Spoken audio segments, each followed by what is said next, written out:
사역의 보배 그리스도 예수에 대해서 말씀이 이제 중심으로 나오게 됩니다. 예수님 하면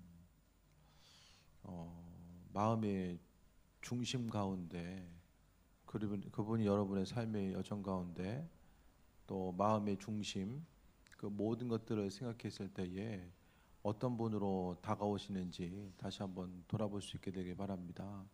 예수님께서는 우리 인생 가운데 최고의 보배가 또 예수님 되심을 말씀하고 있고 또 그분이 아니면 우리가 아무것도 아닌 존재. 7절에 보면 우리가 이 보배를 질그릇에 가졌다라고 합니다. 예수님 자신이 우리 인생 가운데 보배이고 그 예수님이 없으면 우리는 그냥 질그릇이에요. 하지만 예수님께서 함께 하시면은 보배를 담은 질그릇이죠. 그러니까 똑같이 질그릇이다라고 할지라도 그 안에 담겨져 있는 것이 무엇이냐에 따라서 아주 존귀하고 소중한 존재일 수도 있고 또 그렇지 못한 질그릇이라는 것은 흙으로 그냥 빚어가지고 구워낸 거 그 이상도 이하도 아닙니다. 그냥 질그릇일 수밖에 없는 것을 또 이야기하는데 질그릇에 가셨다라는 것은 우리가 어떤 일을 행하거나 또 많은 일들을 나타낸다라고 할지라도 그 중심 자체는 바로 예수님께서 우리의 삶의 여정 가운데 모든 것을 행하시고 이끄시고 인도하시는 그 주체가 된다라는 것을 바로 질그릇으로서 표현하고 말씀하고 있습니다. 이는 심히 큰 능력은 하나님께 있고 우리에게 있지 아니함을 알게 하려 함이다라고 합니다. 그것은 우리를 질그릇으로 표현하고 있고 예수님께서 보배라고 이야기하는 것은 결국 하나님께서 보배 되신 예수님을 통해서 모든 일들을 행하신다라는 것. 사람이 어떤 능력이 있기 때문에 일을 더 잘하고 어떤 스스로의 그 개인의 능력이 없기 때문에 못하고가 아니라 그 일들에 대해서 모든 것들을 이루시는 분이 바로 그리스도 예수 되심에 대해서 생각하고 마음의 중심을 두고 살아가는 것. 그러니까 믿음 생활의 핵심 자체는 다른 것이 아니라 내 안에 보배 되신 예수님께서 온전히 거하시고 또 함께 하시며 우리의 삶을 통해서 영광 받으시고 은혜로 날마다 풍성함으로 함께 하신다라는 것에 대한 기대함과 소망함, 그 믿음의 고백이 입술의 고백을 통해서 펼쳐지고 또 삶의 행동 한 가지 한 가지도 또 그것을 통해서 펼쳐지는 것을 또 말씀하고 있습니다. 믿는 우리들의 삶의 여정 가운데 또 보배 되신 그분 또 우리의 삶의 여정 가운데 은혜로 이끄시는 그분에 대해서 날마다 돌아봄이 있어져야 됨을 말씀합니다. 8절에 보면 우리가 사방으로 우겨쌈을 당하여도 쌓이지 않고 답답한 일을 당하여도 낙심하지 않고 박해를 받아도 버림받지 않고 거꾸로됨을 당하여도 망하지 않는다. 그러니까 삶에 있어서의 여러 가지 환경 가운데 경험하게 되는 절망과 또 박해의 요소 또 고난의 요소가 우리 심령 가운데 또 둘러싼다라고 할지라도 그것 때문에 넘어지지 않는 그 온전한 삶을 살아가게 된다라는 것 자체에 대해서 8절부터 말씀하고 있는데 그러면 이와 같은 이야기들 그 사도 바울이 고린도서를 통하여서 자신이 환난과 어려움의 때가 있지만 그와 같은 상황들에 대해서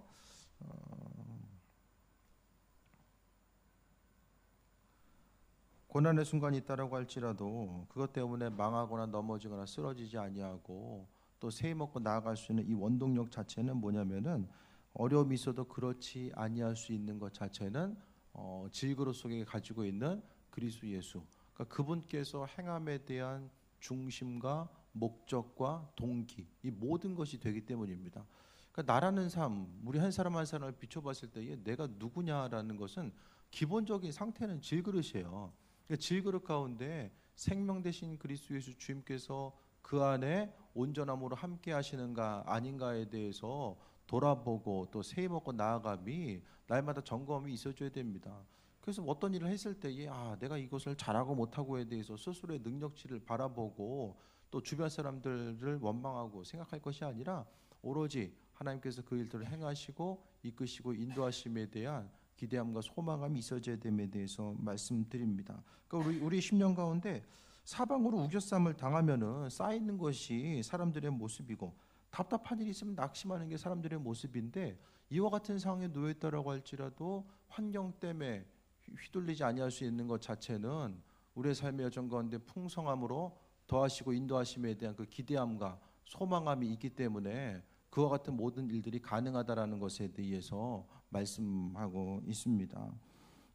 어려운 일이 있을 때 뭘 생각해야 되냐면은 이 일들을 어떻게 이기고 내가 승리하며 앞으로 나아갈 수 있을까, 그것보다는 먼저 보배 되신 그리스도 예수, 질그릇 가운데 있지만은 보배 되신 그 예수 그리스도, 그분에 대해서 먼저 생각하고 그분과의 관계성에 대해서 묵상하고 돌아보고 인도하심 받아 나아가는 그 관계성 자체를 먼저 생각하는 것이 바로 삶에 있어서의 중심을 이루어야 된다는 것에 대해서 말씀드립니다.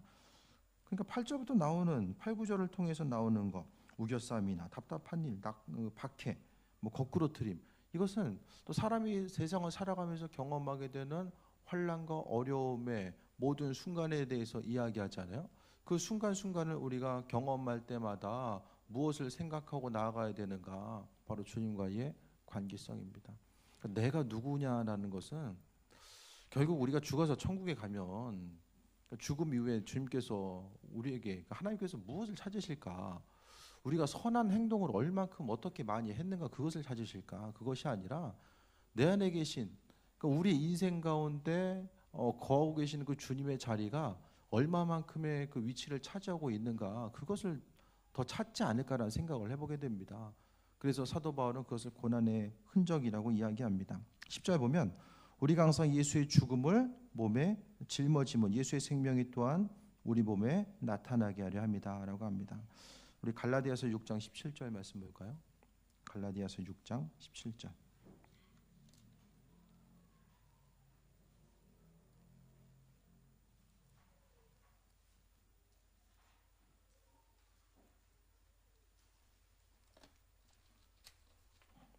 육 장 17절.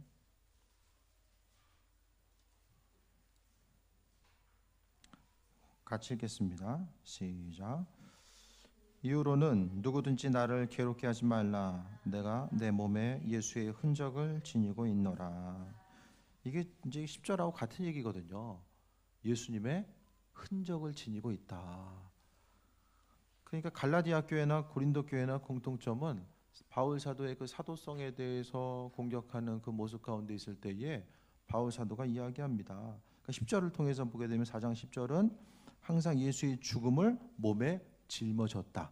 예수님께서 경험하셨던 그 고통과 환난과 어려움을 사도 바울은 몸소 그 일들에 대해서 감당하고자 한 거죠. 고통의 무게로 따지면 예수님은 3년 경험했지만은 바울 사도는 그 학자들은 한 70년, 70세 이상 살았을 거라고 보거든요. 그러면 한 30년은 고통의 순간 가운데 있지 않았을까라는 생각을 해보게 됩니다. 뭐 정확하게는 알 수 없지만은 예수의 생명, 그러니까 예수의 죽음을 몸에 짊어짐은 예수의 생명이 또한 우리 몸에 나타나게 하려 합니다라고 합니다. 결국 예수님의 생명은 어떻게 나타나죠? 그러니까 갈라디아 교인들에게도 이러쿵저러쿵 얘기가 많았을 때에 한마디 한 거예요. 나 예수의 흔적, 그리스도 예수의 흔적을 가진 사람이다라고 이야기합니다. 그러니까 바울 사도는 육신적으로 자랑하는 것을 그렇게 자랑스럽게 여기지 않았어요. 아주 부끄러워하면서 자랑했거든요.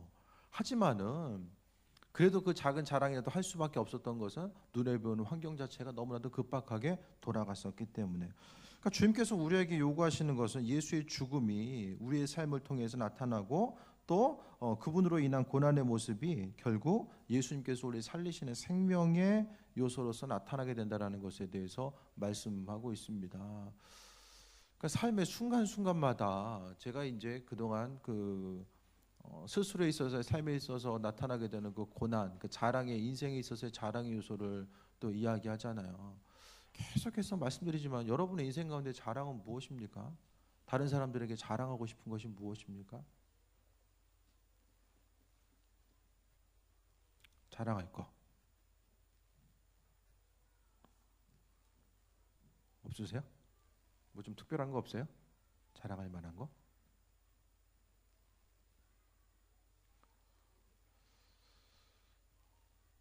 삶을 살아가면서 그 자랑 요소들이 있잖아요.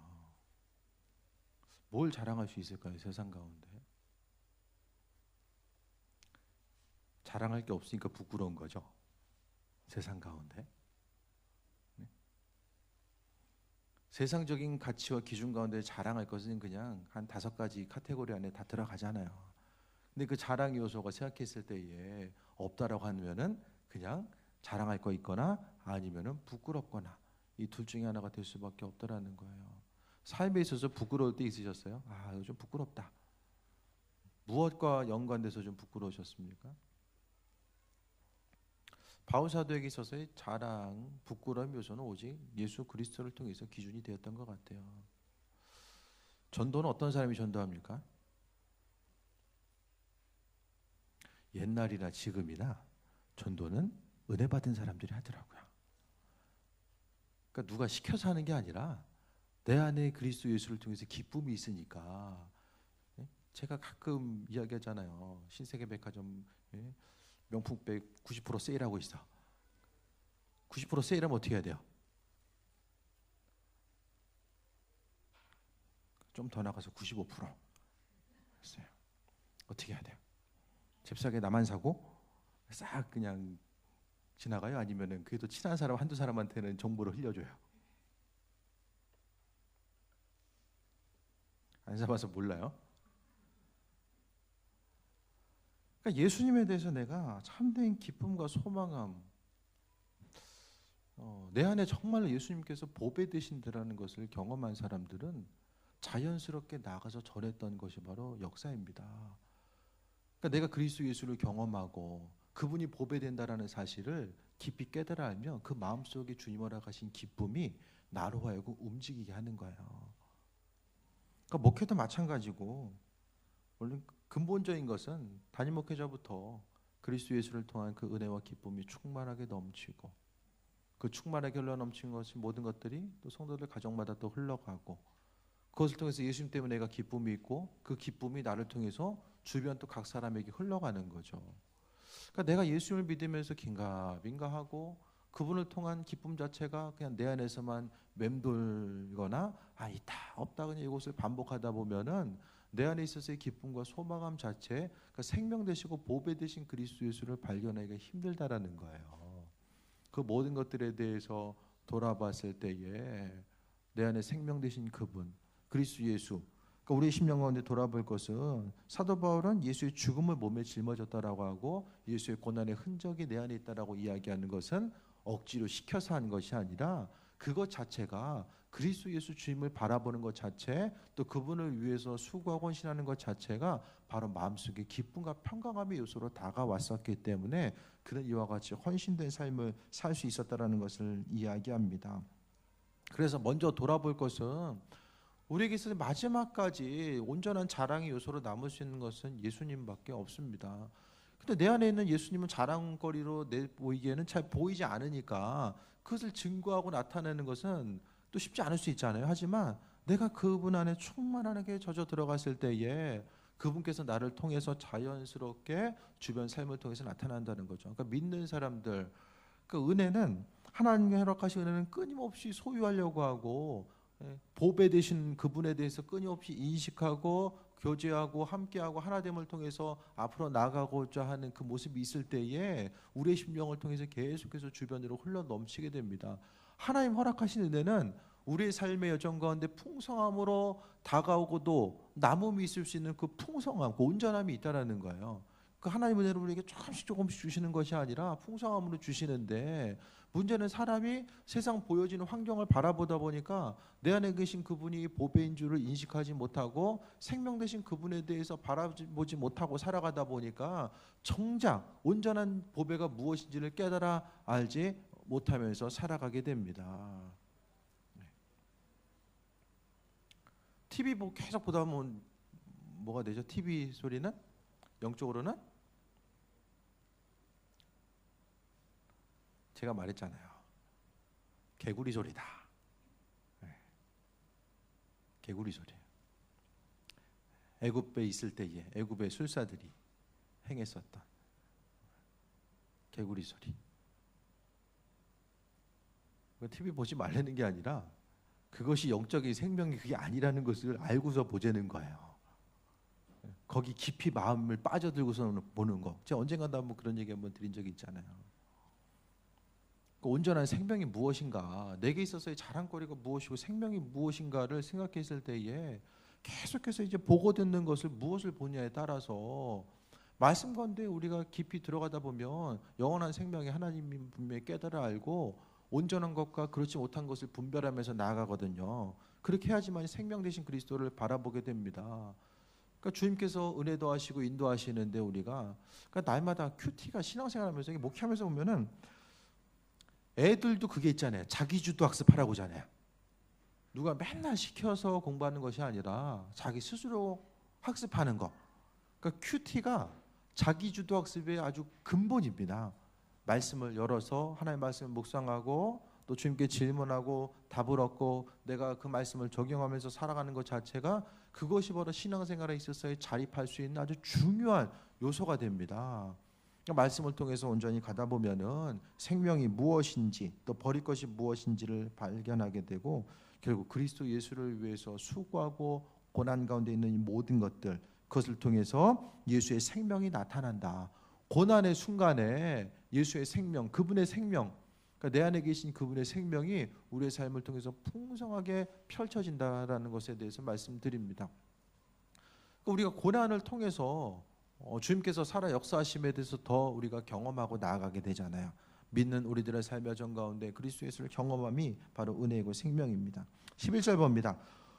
우리 살아있는 자가 항상 예수를 위하여 죽음에 넘겨짐은 예수의 생명이 또한 우리 죽을 육체에 나타나게 하려 합니다. 그러니까 바울 사도가 처해 있었던 이런 상황 자체가 살아있는 자가 항상 예수를 위하여 죽음에 넘겨지는 것. 그러니까 생사의 그 절박한 상황에 있다 보니까 더욱더 주님을 의지할 수밖에 없는 상황. 그러니까 삶을 통해서 고난의 순간은 주님이 아니면은 모든 것을 행할 수 없는 상황. 그러니까 인생 가운데 어떤 그 삶에 있어의 경계선, 네? 위태한 그 경계 가운데 있다라고 할지라도 우리가 더 깊이 주님을 묵상하고 바라보고 생명 되신 그분을 또 깊이 또 돌아볼 수 있다라고 한다면 그것이 또 은혜가 된다라는 것에 대해서 말씀하고 있는데 11절에도 동일하게 예수의 생명이 또한 우리 죽을 육체에 나타나게 합니다. 지금 동일한 얘기를 반복하고 있어요. 예수의 생명, 예수의 생명이라는 것이 뭐죠? 예수의 생명. 제가 질문하는 건 그냥 제가 계속 질문하고 여러분은 그 말씀 전하고 듣는 것이 아니라 함께 본문 속으로 들어가기 위한 하나의 노력 자체가 지금 질문이에요. 그래서 그냥 잠시 한번 생각해 보자는 거예요. 핵심적인 단어 중복돼서 이제 계속해서 이제 나오는 것들이 있잖아요. 보배라고 이야기하고 있고 또 예수의 생명 이런 것들이 이제 반복해서 나오잖아요. 보배나 예수의 생명이나 똑같거든요. 생명이라는 것이 무엇입니까? 전부잖아요, 전부. 예수님의 생명하면 전부예요. 사람에게 있어서 생명이 없으면은 겉만 번지라면 뭐 합니까? 생명이 없으면 다 죽은 거죠. 곧 말라서 없어질 수밖에 없는 존재. 그러니까 생명이라는 것은 그러니까 고난 가운데 있지만 사도 바울이 이야기하는 것은 고난 가운데 있지만 내가 불쌍하고 어리석고 안타까운 인생이 아니라 생명 되신 그리스도 예수 보배 되신 그분께서 내 안에 있기 때문에 우린 누구냐면은 겉사람은 아무리 그냥 보잘것 없이 보인다라고 할지라도 생명 되신 그분이 있기 때문에 온전한 존재라는 거예요.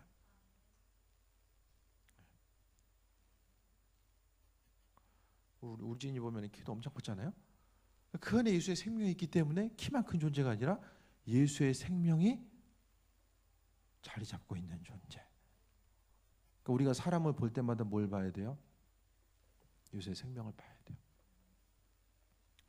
근데 사람이 맨날 눈에 보이는 것만 보다 보니까 영적으로 성숙한 사람들은 그 안에 있는 예수님의 생명을 보게 되는데 참 사람이 영적으로 성숙하지 못하면 겉으로 보이는 것만 보고 판단하기 쉽잖아요. 그게 항상 알면서도 이게 쉽지 않은 것 같아요. 보여지는 것 가지고 그냥 보여지는 것 가지고 판단하다가 조금 더 발전하면은 그래도 안 보이지만 그래도 좀 괜찮은 부분이 있겠지라고 그냥 그 정도 선에서 끝날 경우가 많이 있는데 믿는 우리들의 삶은 예수의 생명이 그 안에 있는 그리스도 예수의 생명, 그러니까 그 안에 있는 예수님의 생명에 대해서 볼 수 있어야 된다는 거예요. 그 말씀 가운데 나가다 보면 주님께서 지혜를 허락하시고 지식도 계시형을 허락하시고 또 말씀 가운데 우리가 충만하게 있다 보면은 겉에 보이는 그 한 사람 한 사람의 모습보다는 그 내면에 거하고 있는 그리스도 예수 주님의 생명, 그 안에 거하고 있는 예수님의 생명을 발견하게 되는 거죠.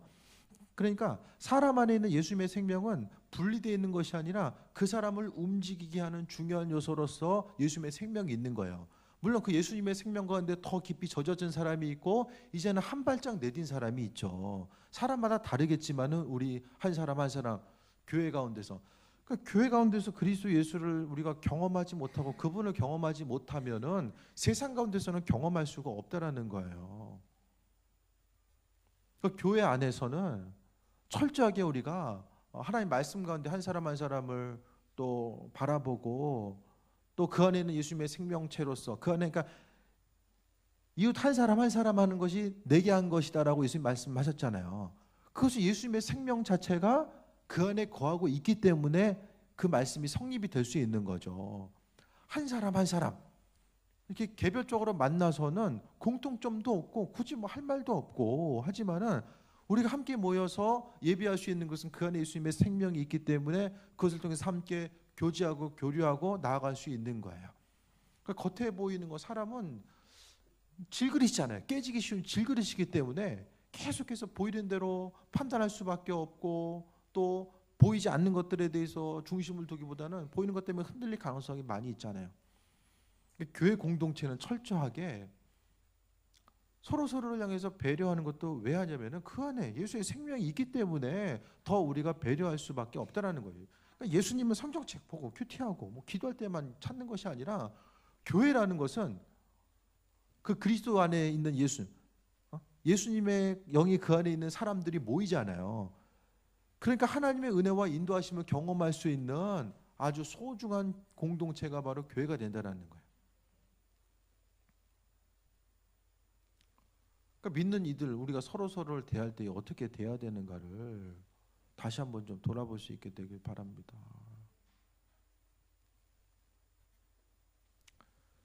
청소를 뭐 열심히 했든 안 했든 밥이 맛있든 맛이 없든 그 예수님의 생명 가운데 있는 우리들에게 그게 별로 문제가 되지 않는다라는 거예요. 맡겨진 일을 잘하든 못하든 그 안에 예수님의 생명이 있기 때문에 예수님을 바라보면서 대하는 것 자체가 항상 우리는 한 번에 되기 힘들기 때문에 우리는 연습을 해야 돼요. 그것이 바로 신앙의 성숙의 연습이죠. 우리가 잘하는 것도 있고 잘못한 것이 있어요. 하지만은 철저하게 우리는 그리스도 예수를 생각하고 배려하고 나아가면서 그러니까 신앙의 성숙 또 그리스도 예수를 닮아감 자체가 딱 그거예요. 혼자서는 이 성숙이 이룰 수 없습니다.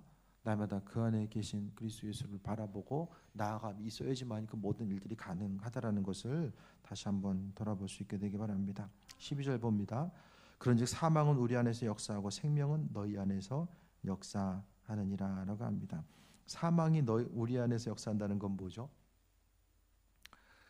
힘들고 고난의 순간이 있는 거예요. 그러니까 바울 사도도 한 사람을 영적으로 은혜 가운데 세워나가기 위해서는 그만큼 감당해야 될 고난의 무게들이 있고 그 사망에서 역사하는 가운데서 고린도 교인들은 생명의 역사함에 대해서 또 이야기할 수 있고 또 하나는 이제 그 하나의 반어법일 수도 있어요. 고린도 교인들이 말씀 가운데 있지 아니하고 교만한 가운데 있고 또 바울 사도에 대해서 사도권에서 의심하는 데 있었기 때문에 이렇게 반어법을 통해서 이야기한 것일 수 있습니다.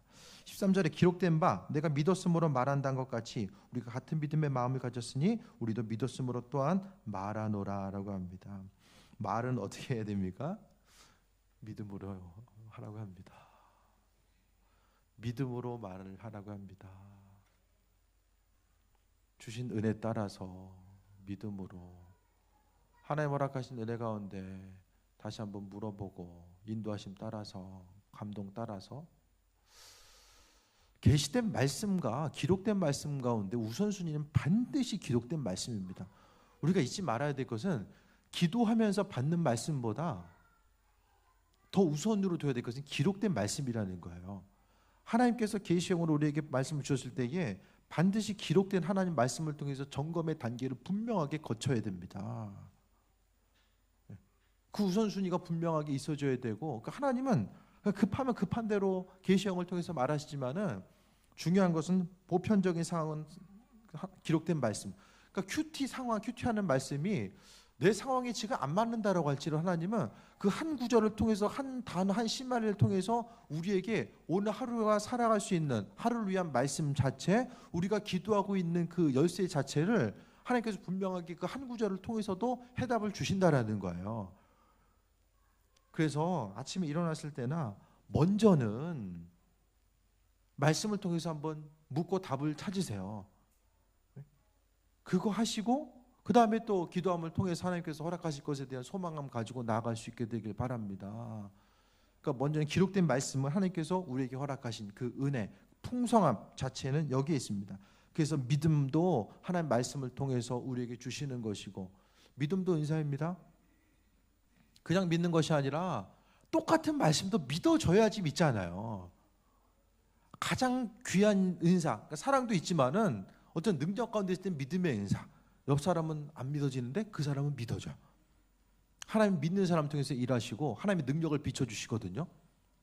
그러니까 믿을 수 있는 것, 믿음으로 말하고 움직이고 행하는 것 자체가 얼마나 큰 은사인가, 그걸 생각해 봐야 됩니다. 그러니까 큐티하는 것 자체가 여러분 신앙에 있어서 영적인 그 뼈대 자체, 하나님 말씀에 대해서 받게 되는 그 은혜. 나는 기도하는 것도 힘들고 기도해도 이렇게 들린 것도 없고, 먼저는 말씀부터 체계성을 가지고 말씀을 통해서 우리가 발견하려고 힘쓰면 하나님은 또 여러 가지 방법에 의해서 우리를 깨달아 알게 하시고 은혜 더해 주십니다.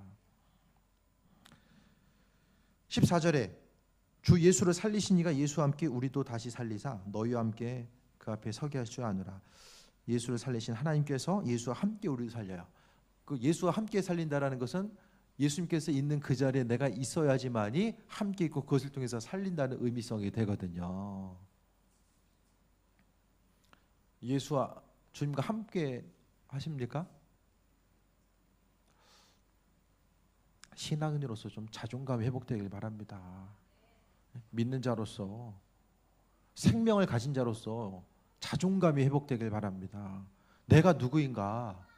나는 질그릇이지만 그 안에 예수님의 생명이 있는 아주 존귀한 존재라는 사실에 대해서 기억하고 생명 대신 그분을 향해서 나아가는 거죠. 그러니까 내 안에 생명이 있기 때문에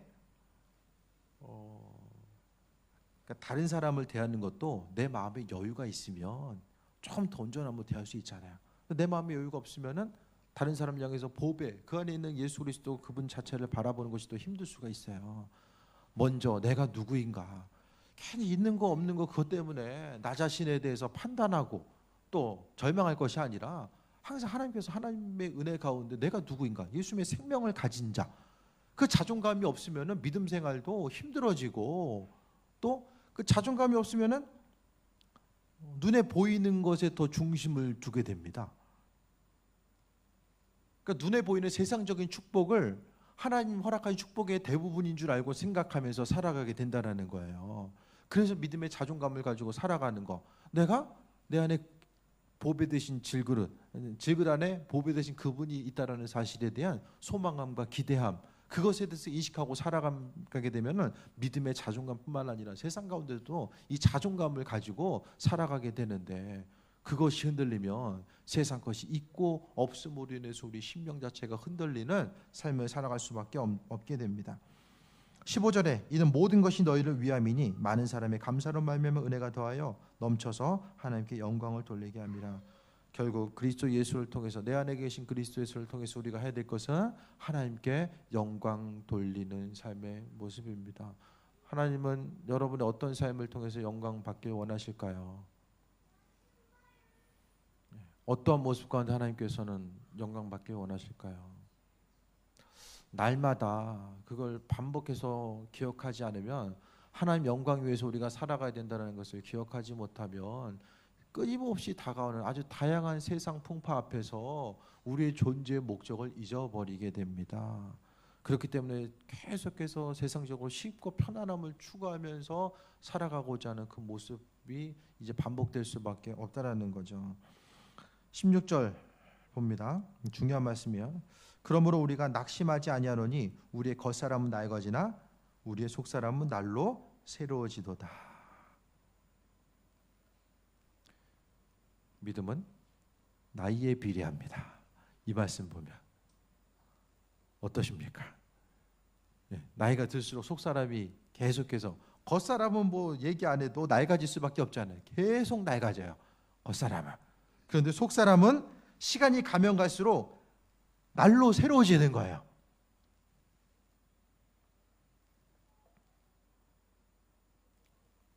어떠십니까?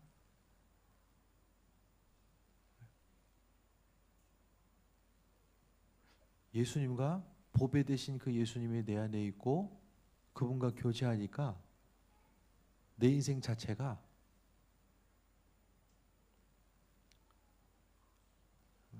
나이가 들면 들수록 절망스러운 것이 아니라 속사람이 계속해서 새로워지는 거예요. 그래서 다른 누군가보다 더 주님과 교제함이 있고, 초신자들이나 아니면 젊은이들이 와서 얘기하고 싶고, 왜? 속사람이 계속 새로워지니까 그리스도 예수를 경험하기 위해서 항상 교제하고 싶고 대화하고 싶고, 결국 속사람이 날로 새로워진다는 것은 주님의 형상에 그만큼 가까워 있다라는 거죠. 꿈 같은 얘기입니까?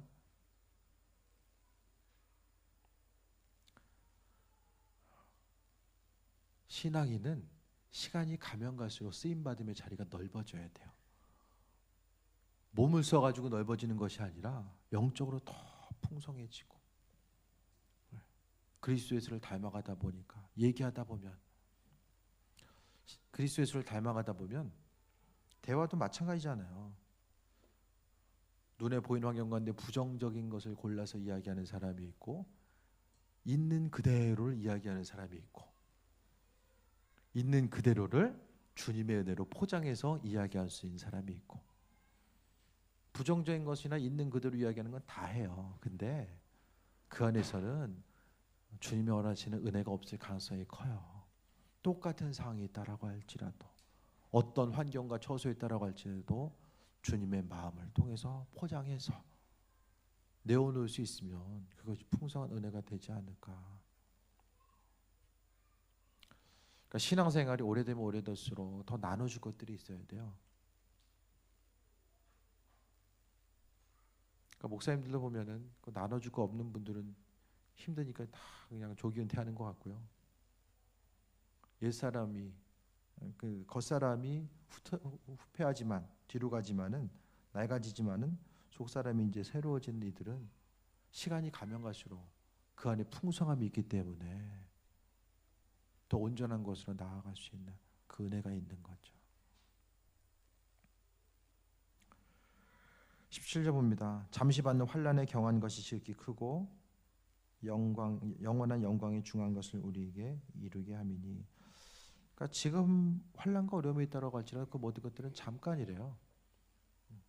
잠깐 있다 지나갈 것이고, 주님께서 원하시는 것은 영원한 영광이 중요한 것을 우리를 통해서 이루게 하신다. 주님이 그 모든 것을 이루신다라고 말씀하고 있습니다. 18절에 우리가 주목하는 것은 보이는 것이 아니요 보이지 않는 것이니. 사람이 보이는 것 주목하죠. 보이지 않는 거 주목해야 되는데 끊임없이 보이는 거 주목하게 되고, 숫자로 계산할 수 있는 부분을 계속해서 점검하게 되고, 믿음으로 반응하고 움직이기보다는 보여지는 것이 있으면 편안하고 안심하고, 보여지는 것이 없으면 불안할 수밖에 없는 상황. 근데 사도 바울은 우리가 주목하는 것은 보이는 것이 아니라 보이지 않는 것을 주목해라 라고 우리에게 믿음으로 권면해 주고 있습니다. 왜냐하면 보이는 것은 잠깐이고 보이지 않는 것은 영원하기 때문이다 라고 말씀합니다.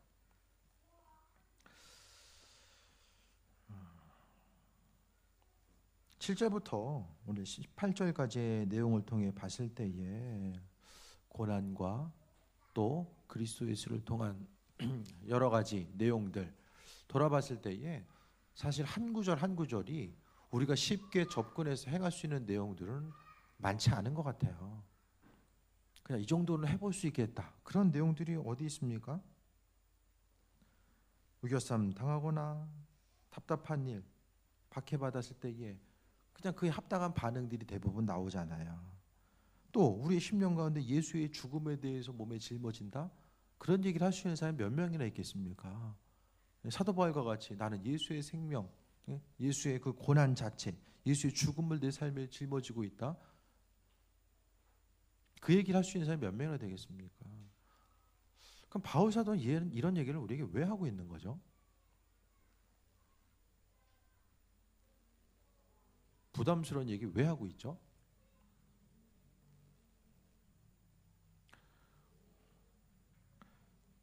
계속 말씀드리지만 성경에 있어서의 대부분의 권면은 그리스도께서 나를 통해서 행하신다라는 것이고, 좀 단순하게 생각했을 때에 우리가 이것도 해야 되고 저것도 해야 되고 그리스도를 위해서 고난에 동참해야 되고 하나하나 항목별로 이렇게 지키고 행할 것에 대해서 생각하기보다 율법의 내용도 마찬가지거든요. 먼저는 내 삶에 있어서의 보배가 바로 그리스도 예수다. 그분이 내 삶의 보배 되시고, 또 사역하는 거, 주일을 감당함에 있어서, 교회 일이나 주일을 감당함에 있어서의 그 핵심 자체도 그리스도 예수께서 내 안에서 보배 되심으로 인해서 그분께서 하신다는 사실에 대해서 기억하며, 나는 할 수 없지만 그분께 계속해서 집중하고 삶의 순간순간마다 내 안에 계신 그분의 자리에 대해서 돌아보고 점검하고 나아가다 보면, 그것을 통해서 조금씩 우리의 삶의 모습이 겉사람은 낡아질지라도 속사람은 날로 새로워질 수 있는 그 온전함이 또 구비될 수 있다는 것에 대해서 이야기합니다. 믿음 생활은 능력이 있고요. 그 예수님, 그 안에 있는 예수님 때문에 기독교 역사상 수많은 사람들이 자신의 생명까지도 아까워하지 아니하고 그 안에 질그릇에 담긴 보배 그분 때문에 움직였고, 또 한국교회 역사도 마찬가지고 지금 이 시대도 마찬가지입니다.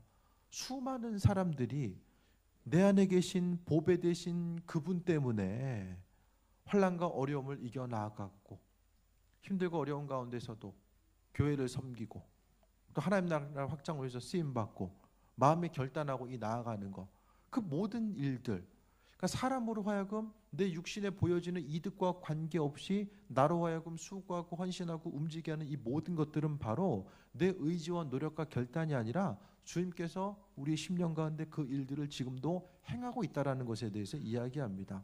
그렇다고 우리가 더 생각해 봐야 될 것은 지금 이 시간부터 더 어떻게 하면 내 삶의 중심, 내 안에 계신 보배 되신 그분에 대해서 깊이 묵상하고 인식하고 나아갈 것인가. 그래서 유대인들은 그것을 기억하고자, 예수님에 대해서, 하나님에 대해서 기억하고자 문지방에다가 표시해 놓고 손목과 이마에다가 표시하고, 또 말씀에 대해서 계속해서 자녀들을 통해서 암송시키고, 하나님의 백성으로서 그분을 기억하고 살기 위해서 죽을 힘을 다해서 살아온 것이 바로 그들의 삶의 모습이고, 또 하나님께서는 그에 합당한 것으로서 일하시고 인도하셨음에 대해서 볼 수 있게 됩니다.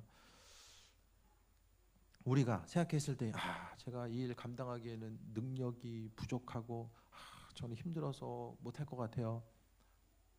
결국 주의 일 자체가 하나님이 일하시는 게 아니라 그 말은 내가 중심이 돼서 내가 하겠다는 얘기잖아요.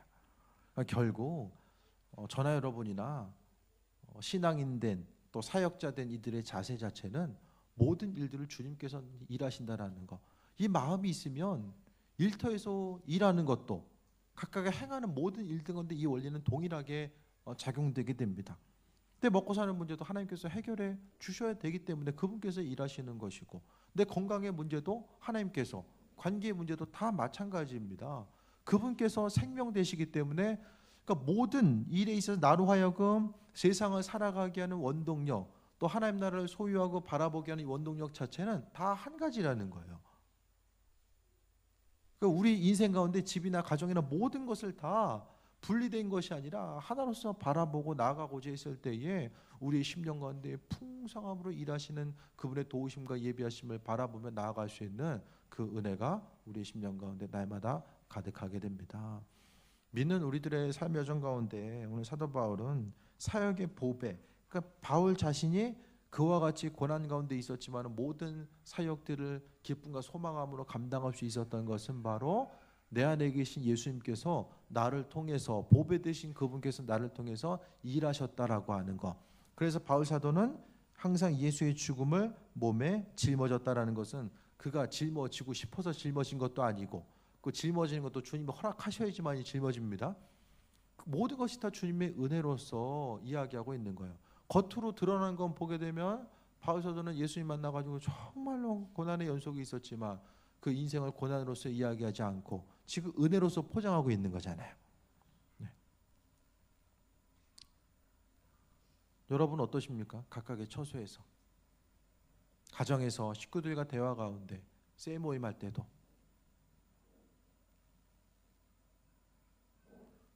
세 모임 할 때도 힘든 일만 계속 하십니까? 힘든 얘기만? 이런 힘든 일, 저런 힘든 일, 그래서 나도 그런 힘든 일이 있었어, 그리고 마무리합니까?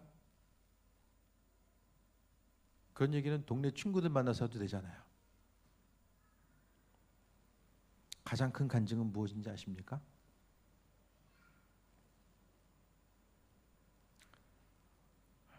힘쓰고 노력했더니 사업에 성공했다도 아니고 자녀가 잘 됐다는 것도 아니에요. 온전한 간증 자체는 그게 아니에요. 망했는데도 여전히 내 안에 기쁨이 있다는 것이고, 고난 가운데 있지만 내 시선이 여전히 그리스도 예수를 바라보는 것이고, 환난과 어려움이 있지만 그래도 내가 교회를 찾아서 몸된 제단 가운데 앉아 있다라는 것이고, 그것이 바로 온전한 간증입니다. 그거죠. 모여서 더 용기를 북돋아주고, 힘들고 어려운 얘기 할 수 있어요. 그런데 어려운 얘기를 끝나는 것이 아니라 그 가운데서 그리스도 예수께서 행하셨던 일들에 대해서 다시 한번 발견하게 하고, 또 그 예배 공동체, 나눔 공동체를 통해서 어떻게 하면 주의 은혜를 발견하고 또 그분과 하나 되고 인도하심을 통해서 살아갈 수 있을까를 더 묵상하고, 또 소망함 가운데 믿음을 통해서 나아가는 것이 바로 중심을 이루어야 됩니다. 신앙생활은 날마다 갱신되는 것 같아요. 한번 마음 먹었다고 해서 이게 계속되는 것도 아니고, 하나님 말씀을 통해서 날마다 스스로를 점검하고 내 삶의 목적, 오늘 하루를 살아갈 수 있는 목적, 또 내 안에 있는 그리스도에 대해서 점검해보고 인도하심 받아 나아가고. 밥 3끼 먹잖아요. 최소한 밥 먹을 때까지만 해도 좀 한 번씩 점검해보면 그래도 이전보다는 조금 더 우리의 심령 자체, 우리의 속사람이 더 날마다 새로워질 수 있지 않을까. 그것이 되지 않는다고 한다면 세상 풍파 앞에서 우리가 믿음 지키며 나아가는 것이 너무도 또 고난이 될 수밖에 없습니다. 힘들고 어렵겠지만은 속사람이 날마다 새로워질 수 있게 되길 바랍니다. 그리스도 예수를 닮아가며 우리 입술의 고백이, 저도 설교하는 것으로 그치지 않고 여러분도 듣는 것으로 그치지 않고 이 말씀 마음판에 새겨서 실제적으로 우리의 삶의 모습 자체가 날마다 새로워지는 것, 그리스도 예수를 통해서 새로워지는 것, 그것을 소망하면서 나아가고자 했을 때에 우리의 심령 자체가 썩어 없어질 것에 중심 두지 아니하고 기쁨과 소망 가운데 그리스도 예수를 발견할 수 있지 않을까, 다시 한번 점검해 보게 됩니다. 오늘 말씀을 통해서 18절 다시 한번 봅니다. 보이는 것은 잠깐이요 보이지 않는 것은 영원합니다 라고 사도 바울은 우리에게 믿음으로 권면하게 됩니다. 없어질 것 때문에 너무 근심 걱정하지 마시고 생명 되신 그분을 통해서 강건함 누리는 귀한 삶이 되시길 축원드립니다. 찬양하고 기도합니다.